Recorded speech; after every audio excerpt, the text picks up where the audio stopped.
Dr. Hyunwoo pulled his submarine up from the deepest part of the ocean. He had been studying strange creatures that lived near underwater volcanoes for 3 months. The water around those volcanoes was hot enough to cook most living things, but somehow life found a way to exist there. His radio crackled to life. "Dr. Hyunwoo, this is surface control. We need you back at the station immediately." Hyunwoo frowned. He was supposed to stay underwater for another week. "What is the emergency?" "We have visitors." "From space." Hyunwoo nearly dropped his controls. He had been hoping for this day his entire life. Humanity had been sending signals into space for decades, hoping someone would answer. "Are you serious?" "Dead serious, Doctor. Captain Bo-Ra wants all department heads at the orbital station within 6 hours. Hyunwoo began the long journey to the surface. As his submarine rose through the dark water, he thought about the creatures he had been studying. They lived in conditions that would kill almost anything else. Extreme heat, crushing pressure, poisonous chemicals. Yet they not only survived, they thrived. 3 hours later, he was aboard a shuttle heading to the orbital defense platform. Captain Bo-Ra met him at the airlock. She was a small woman, but everyone knew she was tough as steel. "Doctor, we have a situation," she said as they walked through the corridors. "An alien ship appeared at the edge of our solar system 2 days ago. They have been scanning us ever since." "Have they tried to communicate?" Hyunwoo asked. "That is the strange part. They just sent us a message warning us to evacuate the planet immediately." Hyunwoo stopped walking. "Evacuate? Why?" Captain Bo-Ra led him into the command center. Engineer Taemin was working at a computer station, and Dr. So-young was studying readings from the alien ship. "According to their message," Captain Bo-Ra explained, "our planet is too dangerous for life. They say the environment will kill us within hours." Dr. So-young looked up from her instruments. "Their ship is staying very far away from Earth. The readings suggest they are afraid to come closer." "Afraid of what?" Hyunwoo asked. "Of us, apparently," Taemin said. "Or rather, afraid of our planet. They keep scanning our atmosphere and sending warnings about oxygen poisoning and radiation damage." Hyunwoo began to understand. "They think our world is hostile." "More than hostile," Captain Bo-Ra said. "They think it is impossible for life to exist here." The communication system beeped. A voice spoke in a language none of them understood, but the computer translated it immediately. "Inhabitants of the planet, this is Commander Veltara of the Galactic Council. We are detecting billions of life signs on your world, but this is impossible. Your planet's environment is classified as deadly to all known forms of life. Please evacuate immediately before the atmosphere kills you." Captain Bo-Ra activated the response system. "Commander Veltara, this is Captain Bo-Ra of Earth Defense. We appreciate your concern, but we are in no danger. This is our homeworld. We have lived here for thousands of years." A long silence followed. When the alien commander spoke again, her voice sounded confused and worried. "Captain Bo-Ra, you do not understand. Your planet's atmosphere contains 21% oxygen. That level is toxic to most species. The radiation from your star reaches dangerous levels. The gravity is too strong. The temperature ranges are too extreme. How are you still alive?" Dr. So-young leaned forward and spoke into the communicator. "Commander, this is Dr. So-young, our astrophysicist. Perhaps we can help you understand. What you call dangerous, we call normal. Humans evolved on this planet. These conditions are perfect for us. Evolved?" Commander Veltara sounded shocked. "You mean your species developed naturally in this environment?" "Yes," Dr. So-young replied. "Every human is adapted to live in these conditions. We breathe oxygen because we need it to survive. We can handle the radiation because our cells repair themselves. The gravity and temperature feel comfortable to us." Hyunwoo stepped forward. "Commander, I am Dr. Hyunwoo, a scientist who studies life in extreme environments. Just today, I was working in underwater conditions that would kill most land animals, but some creatures thrive there. Life finds a way to adapt to almost any environment. This changes everything," Commander Veltara said quietly. "We have classified your world as uninhabitable for 3,000 years. No species in the Galactic Council can survive in those conditions." Engineer Taemin joined the conversation. "What conditions do your species require to survive?" "Lower oxygen levels, filtered radiation, controlled temperatures, stable atmospheric pressure," Commander Veltara replied. Captain Bo-Ra and her team looked at each other. What the aliens described sounded like the inside of their space stations. "Commander," Captain Bo-Ra said carefully, "would it be safe for you to visit our orbital platform? We have controlled environments here that might be more comfortable for you." Another long pause. Captain, we would need to know the exact atmospheric composition of your station before we could consider such a meeting. Dr. So-Young quickly pulled up the environmental data for their platform. Commander, our orbital station maintains an atmosphere of 78% nitrogen, 21% oxygen, with trace amounts of other gases. Temperature is kept at 22 degrees Celsius. Pressure is standard Earth atmosphere. Those oxygen levels would be fatal to my crew, Commander Veltara said. But perhaps we could meet in space with both crews wearing protective equipment. Captain Bo-Ra agreed to the meeting. As they prepared for humanity's first contact with an alien species, Dr. Hyunwoo thought about something strange. The aliens were afraid of Earth's environment, but humans found it comfortable. What did that say about humanity? 2 hours later, both ships met in the space between Earth and its moon. Captain Bo-Ra, Dr. So-Young, Engineer Taemin, and Dr. Hyunwoo put on their spacesuits and exited their shuttle. Commander Veltara and her team wore much bulkier protective suits. Even in the vacuum of space, they seemed nervous about being so close to Earth. Captain Bo-Ra, Commander Veltara said through the radio, I must ask you again.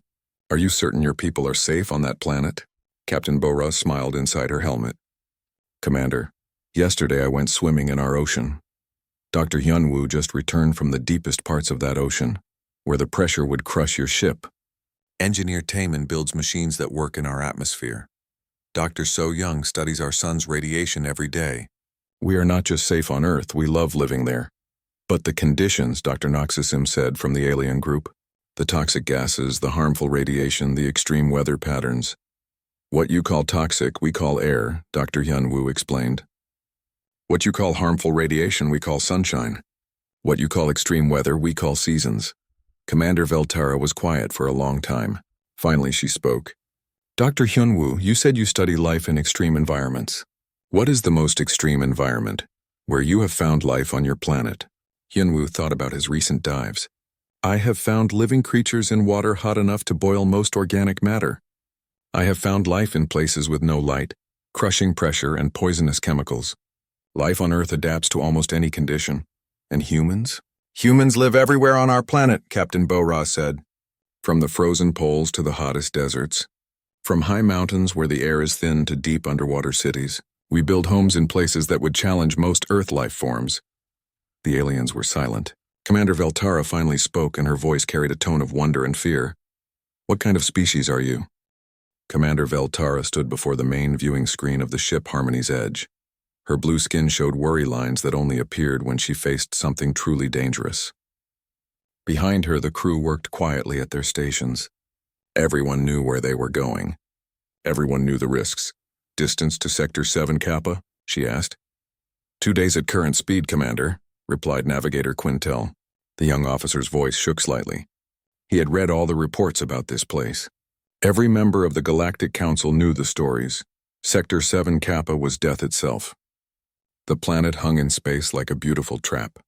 From far away it looked almost perfect. Blue oceans, white clouds, green and brown land masses. But looks meant nothing here. This world had killed every expedition that tried to land on it. For 3,000 years, the Galactic Council had marked it as forbidden territory. Dr. Noxim looked up from his science station. His large eyes reflected the screen's glow. Commander, I still think this mission is too dangerous. The atmospheric readings from previous expeditions show poison levels that would kill us in minutes. Veltara nodded. She understood his fear. The planet's air contained something called oxygen at deadly levels. Most species in the galaxy could only breathe tiny amounts of oxygen without dying. This world had so much oxygen that it would burn their lungs from the inside. We have our protection suits, she said, and we are not landing. We are only here to confirm that the planet is still dead. The mission seemed simple enough. Every few hundred years, the Galactic Council sent a ship to check on the Forbidden Worlds. They needed to make sure nothing had changed. They needed to confirm that these death traps were still empty. But Quintel had been watching his instruments all morning. Something felt wrong. His readings showed energy patterns that made no sense. Dead worlds did not create energy signatures. Dead worlds stayed quiet and cold, Commander, Quintel said carefully. I think we have a problem. Veltara turned to face him. What kind of problem? The long-range sensors are picking up something strange. The planet is not quiet like it should be. Dr. Noxasim left his station and walked over to Quintel's position. He looked at the readings and his face went pale. This cannot be right. Run the scan again. Quintel pressed several buttons. The same results appeared on his screen. The readings are the same, Doctor. The planet is showing massive energy signatures. Veltara felt her hearts beating faster. The Cathalani species had 2 hearts and both of hers were racing now. What kind of energy signatures? Electromagnetic patterns that suggest advanced technology, cities, communication networks, transportation systems. Quintel paused and looked at his commander. Commander, these readings suggest a thriving civilization. The bridge went completely quiet. Every crew member stopped working and stared at the main screen. The planet looked the same as always, beautiful and deadly. That is impossible, Dr. Noxasim whispered. Nothing can live on that world. The oxygen levels alone would kill any known species within hours. Veltara walked closer to the viewing screen. The planet slowly turned below them. She could see storm systems moving across the surface. Lightning flashed in the clouds. It looked alive and active, but that meant nothing. Weather did not require life. Quintel, focus the sensors on the largest landmass. I want detailed scans. The young navigator worked quickly. New images appeared on the screen. Everyone gasped at what they saw. Geometric patterns covered the land. Straight lines that could only be roads. Rectangular shapes that could only be buildings. Vast areas of organized agriculture, and everywhere heat signatures that indicated movement. By the ancient stars, Dr. Noxasim breathed. There are billions of life forms down there. Veltara could not believe what she was seeing. The readings showed not just life, but organized, intelligent life. Cities that stretched for hundreds of kilometers. Transportation networks that connected every continent. Energy production on a massive scale. How is this possible? She asked. Every expedition to this world has failed. Every probe we have sent has been destroyed by the environment. Dr. Noxasim was running every test he could think of. Commander, the atmospheric analysis confirms what we already knew. The oxygen content is at 21%. That level would be fatal to 99% of known species. The radiation from the star reaches the surface at levels that would cause cellular damage within hours. The gravity is 30% higher than standard. And yet something lives there, Veltara said. Not just lives, Quintel added, studying his readings. Whatever is down there has built a technological civilization that rivals anything in the galaxy. The energy output suggests a population in the billions. Veltara made a decision that would change everything. Open a communication channel. Commander, Dr. Noxasim said quickly. First contact protocols require us to study a species for months before attempting communication. The protocols were written for normal situations, Veltara replied. This is not normal. If there is intelligent life on the galaxy's most dangerous world, we need to know about it immediately. Quintel prepared the communication systems. Channel open, Commander. Veltara took a deep breath. Unknown inhabitants of Sector 7 Kappa. This is Commander Veltara of the Galactic Council ship Harmony's Edge. Please respond. They waited. Seconds felt like hours. Then a voice came through the speakers. It sounded strange with odd tones and rhythms, but the universal translator worked perfectly. Galactic Council ship, this is Earth Defense Station 1. Welcome to our solar system. Please state your intentions. Veltara nearly fell over. Not only was there life on the Death World, but they had space technology. They had detected the Harmony's Edge and were responding calmly, as if alien visitors were normal. Earth Defense Station, she replied, trying to keep her voice steady. We are conducting a routine survey of this system. We were not aware that this planet was inhabited. A pause. Then, inhabited? Commander, this is Earth, home to over 8 billion humans. We have been here for thousands of years. Dr. Noxasim was frantically checking his instruments. He looked at Veltara with pure shock on his face. Commander, they are telling the truth. The bio-readings confirm massive population centers. This species, they call themselves humans. They are everywhere on the planet. Veltara stared at the screen.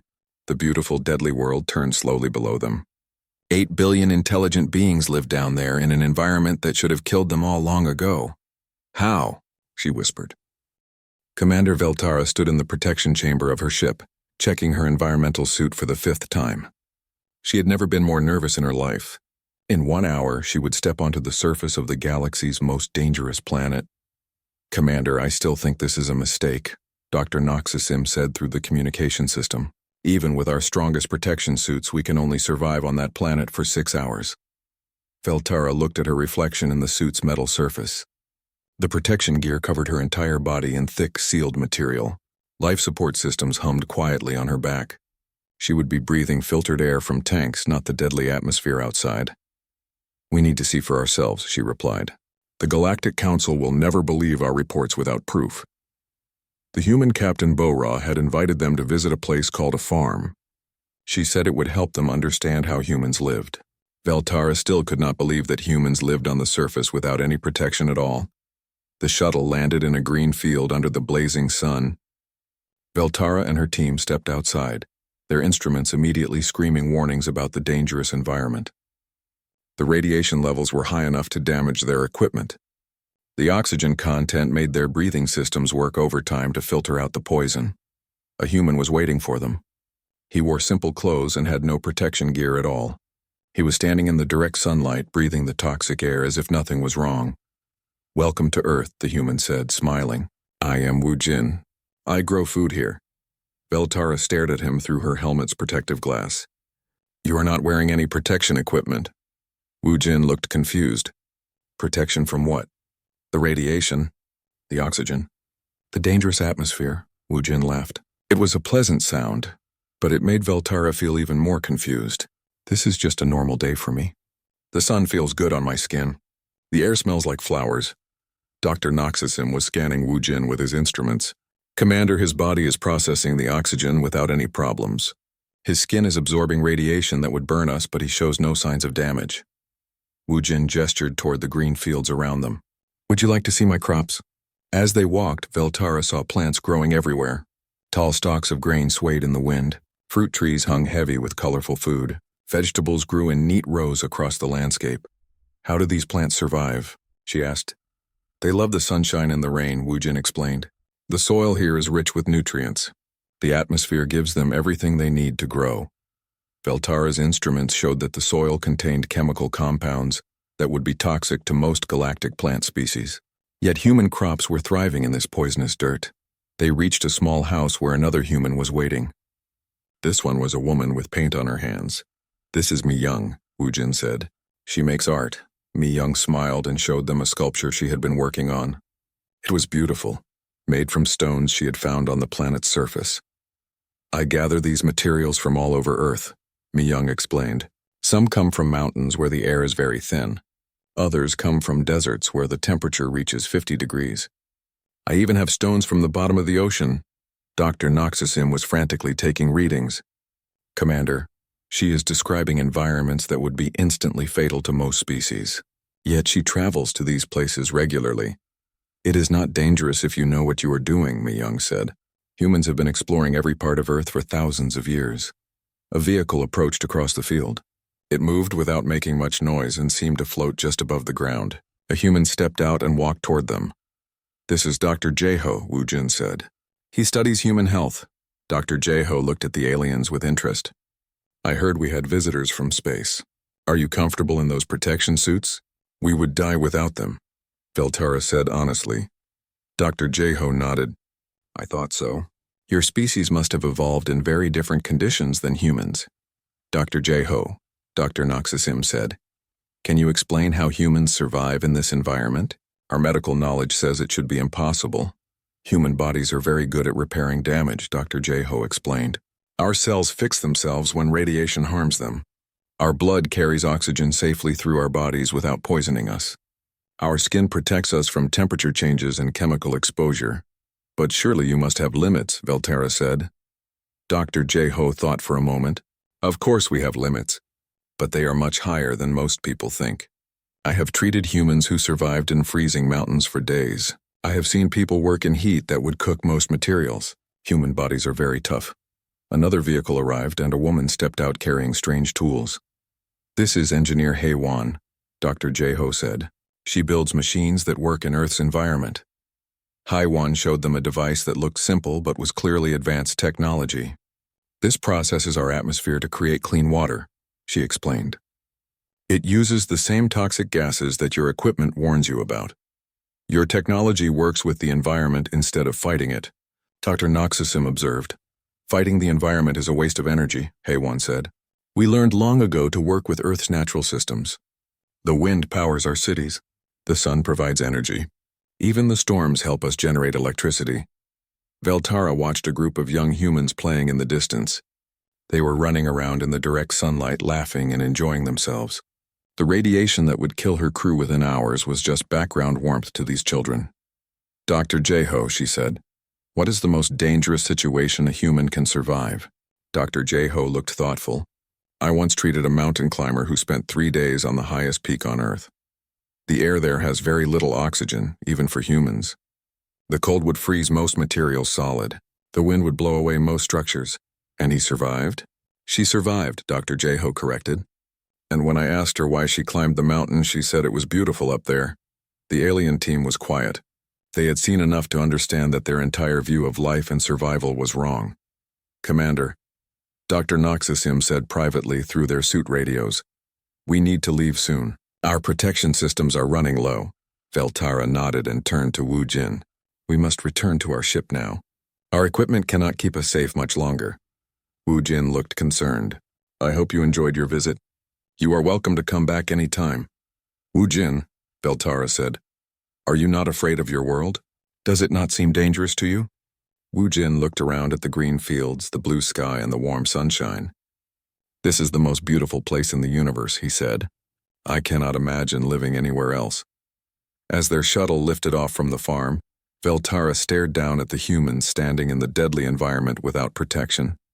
They were waving goodbye, smiling, completely comfortable in conditions that would annihilate most of the galaxy's species. Commander, Dr. Noxasim said, what are we going to tell the Galactic Council? Veltara did not answer immediately. She was thinking about everything they had seen. Humans did not just survive on their death world.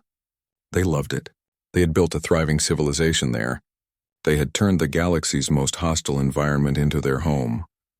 We are going to tell them, she finally said, that everything we thought we knew about life in the universe is wrong. The great assembly hall of the Galactic Council had never been so crowded. Representatives from over 3,000 species filled the massive chamber, all of them wanting to see the impossible beings from the forbidden world. President Yunji stood at the center of the hall, wearing a special environmental suit that allowed her to breathe in the controlled atmosphere. Around her, alien delegates whispered in hundreds of different languages, their voices creating a sound like rushing water.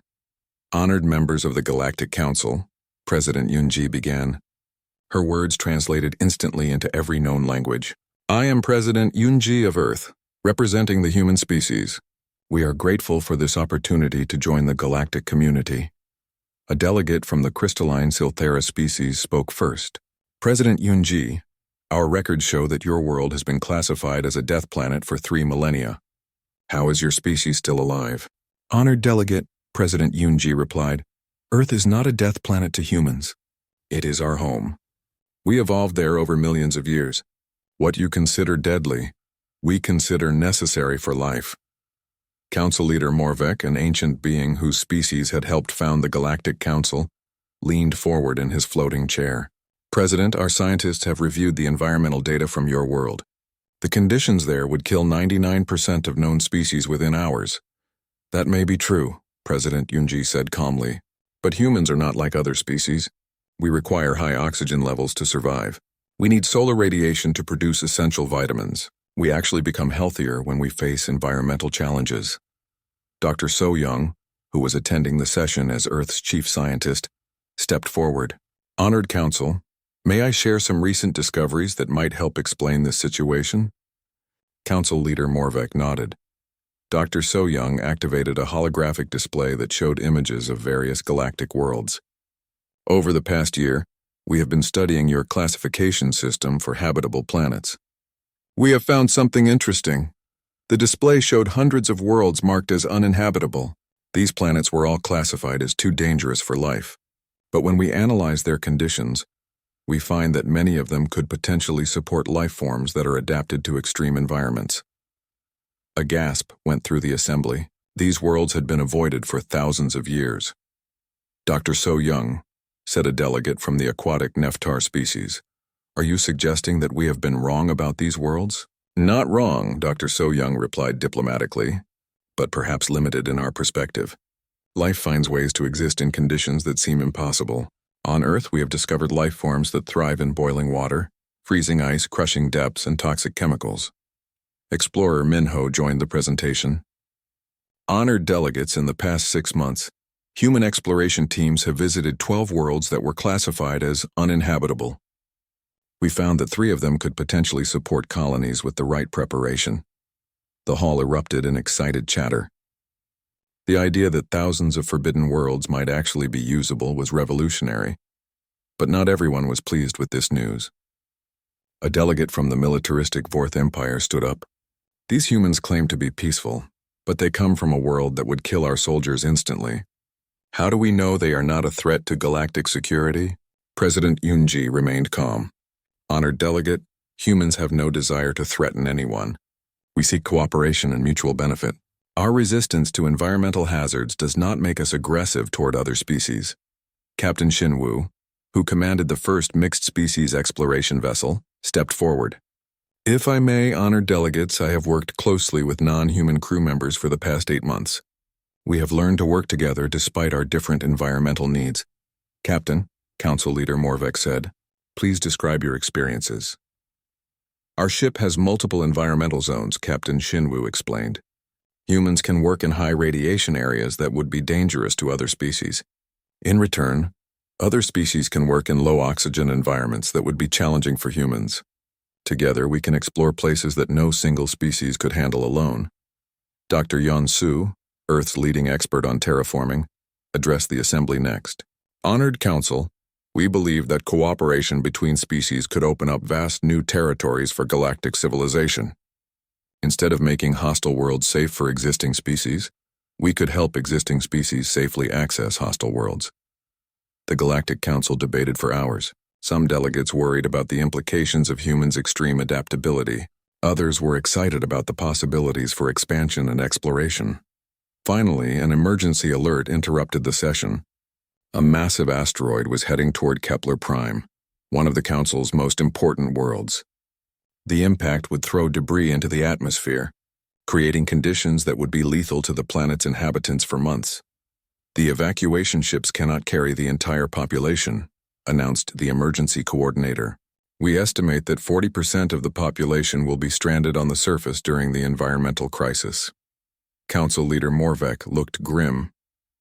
The atmospheric conditions after impact will include toxic dust, radiation exposure, and temperature extremes. No known species can survive in those conditions long enough for a full evacuation. President Yunji stood up. Honored Council Leader, humans can survive in those conditions. The hall went completely silent. President, Council Leader Morvek said carefully, are you offering to help? We are offering to lead the rescue operation, President Yunji replied. Human rescue teams can work on the surface during the environmental crisis. We can protect the stranded population until full evacuation is possible. Rescue Coordinator Jiwoo stepped forward. We have teams ready to deploy immediately. Human rescuers can operate in the post-impact environment without heavy protection gear. We can reach survivors that other species cannot. The Galactic Council voted unanimously to accept human assistance. Over the next week, the galaxy watched as human rescue teams worked tirelessly on Kepler Prime's devastated surface. They operated in conditions that would have killed any other rescue workers, pulling survivors from the toxic atmosphere and maintaining life support systems in the deadly environment. When the crisis was over, 40 million lives had been saved. Young explorer Subin stood on the observation deck of the rescue ship, looking down at Kepler Prime. The planet's surface was still hostile, covered in toxic clouds and radioactive dust, but human teams were down there working to help the planet recover. Subin, called Dr. Yansu, joining her at the window. What are you thinking about? I am thinking about home, Subin replied. A year ago, the galaxy thought Earth was a death world. Now they see it as the place that created the ultimate survivors. Dr. Yansu smiled. And what do you think? Subin watched a human shuttle rise through the toxic atmosphere, carrying more rescued civilians to safety. I think Earth taught us something that the rest of the galaxy had forgotten. What is that? That life is not about finding the safest place to exist. Life is about becoming strong enough to thrive anywhere. Below them, the rescue operations continued. Human teams worked alongside alien specialists, each group contributing their unique abilities to help a world recover from disaster. The galaxy was learning a new truth. Earth had not been humanity's prison. It had been their training ground. The world that should have killed them had instead forged them into something unprecedented, a species that could survive anything. As Subin watched the rescue ships head toward their next mission, she realized that this was just the beginning.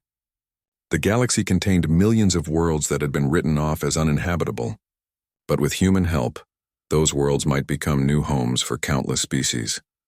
The deadliest planet in the galaxy had given birth to its ultimate survivors, and those survivors were ready to help anyone who needed them, no matter how dangerous the environment or how impossible the odds. Earth had taught humanity to thrive in the face of adversity. Now humanity would teach that lesson to the galaxy. Navigator Quintel sat at his desk, staring at the blank report form on his computer screen. He had been trying to write the mission summary for 3 hours, but every time he started, the words seemed impossible. How could he tell the Galactic Council that their most basic understanding of life was completely wrong? Dr. Noxism walked into the room looking just as troubled. "Have you finished your report yet?" "No," Quintel said.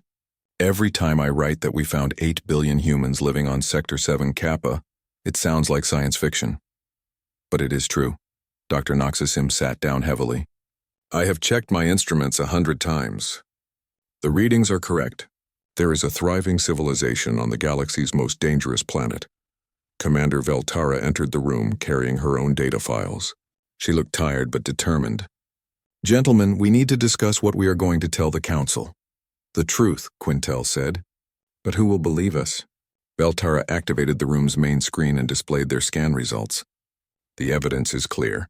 The humans are not just surviving on that planet. They are thriving there."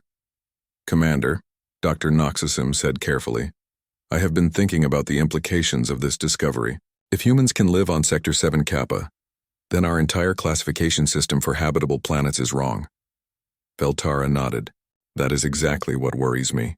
We have been avoiding thousands of worlds because we thought they were too dangerous. But what if they are only dangerous to us?" The communication system beeped. A message was coming in from Earth. Quintel opened the channel. "Harmony's Edge, this is Admiral Kyung-ho from Earth Central Command. We would like to send a representative to your ship for further discussions." Veltara accepted the request. 2 hours later, a small human shuttle docked with their ship. Admiral Kyung-ho stepped aboard wearing a full environmental suit, similar to the ones the aliens had used on Earth. "Admiral," Veltara said, "welcome aboard our ship." Admiral Kyung-ho looked around the bridge with interest. "Thank you, Commander. I must say, your ship is very impressive." Dr. Noxism was monitoring the environmental systems. "Admiral, our ship maintains an atmosphere that should be comfortable for most galactic species. Low oxygen content, filtered radiation, controlled temperature." Admiral Kyung-ho nodded. "Yes, my instruments show that your air would not be healthy for humans to breathe. Too little oxygen. But this environment suit works perfectly." Veltara realized something strange. The human was wearing protection to visit their ship, just as they had worn protection to visit Earth. Neither species could survive in the other's natural environment. "Admiral," she said, "can you help us understand something? How long has your species been living on Earth?" "Humans evolved on Earth over millions of years," Admiral Kyung-ho replied. "We have no other homeworld. Earth is where we came from. But the environment there is so hostile," Dr. Noxism said. Admiral Kyung-ho looked confused. "Hostile?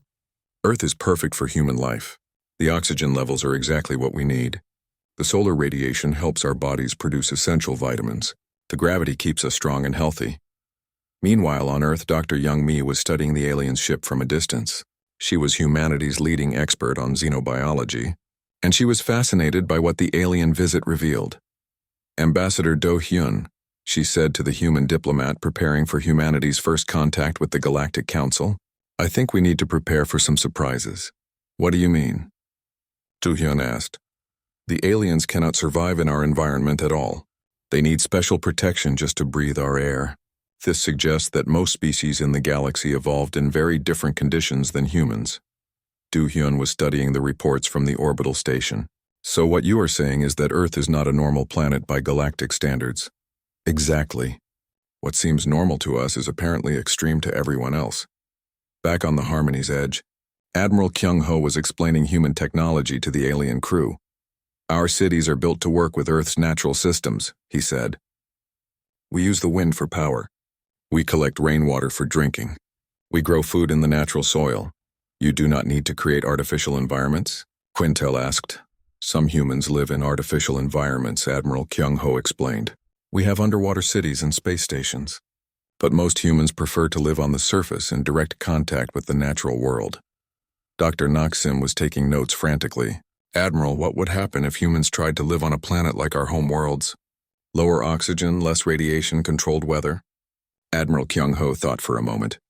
Humans can adapt to those conditions for short periods. Our space stations use similar environments. But long-term, most humans would become weak and unhealthy. We need the challenges that Earth provides to stay strong. This statement shocked the alien crew. They had always thought that controlled, safe environments were better for all life. The idea that a species could need dangerous conditions to remain healthy was completely new. Admiral, Veltara said, we need to ask you a difficult question. The Galactic Council has thousands of member species. Most of them live on worlds that would be considered very safe by your standards. What do you think would happen when they learn about humanity? Admiral Kyung-ho considered this carefully. I think some species will be afraid of us. Others will be curious. But I hope most will see this as an opportunity. An opportunity for what? To explore parts of the galaxy that have been off-limits until now. If humans can live on dangerous worlds, maybe we can help other species access resources and territories that were previously unreachable. The bridge was quiet as everyone thought about this possibility. The galaxy contained millions of planets that had been classified as uninhabitable. What if some of those worlds could support life? But only life that was tough enough to handle extreme conditions. Dr. Noxazim spoke first. Commander, if the Admiral is right, this discovery could change everything. Instead of avoiding dangerous worlds, we could be exploring them. But only with human help, Quintel added. Most species would still need protection to survive on those planets. Admiral Kyung-ho smiled. That is why we are here, Navigator. Humans would be happy to help other species explore new worlds. We have always been explorers. Veltara made a decision that would affect the entire galaxy. Admiral, would you be willing to accompany us when we report to the Galactic Council? I would be honored, Admiral Kyung-ho replied. As the Harmony's Edge prepared to leave Earth's solar system, Veltara looked back at the blue and green planet one last time. It still looked beautiful and peaceful from space, but now she knew the truth. That beautiful world was tougher than diamond and more dangerous than any weapon, and somehow 8 billion humans called it home. Dr. Noxasim joined her at the viewing screen. Commander, are you ready to turn the galaxy upside down? Veltara thought about the farmers and artists and engineers they had met on Earth. She thought about humans playing in radiation that would kill most species. She thought about a civilization that had turned the ultimate death world into a thriving home. The galaxy has been upside down all along, she said. We just did not know it yet.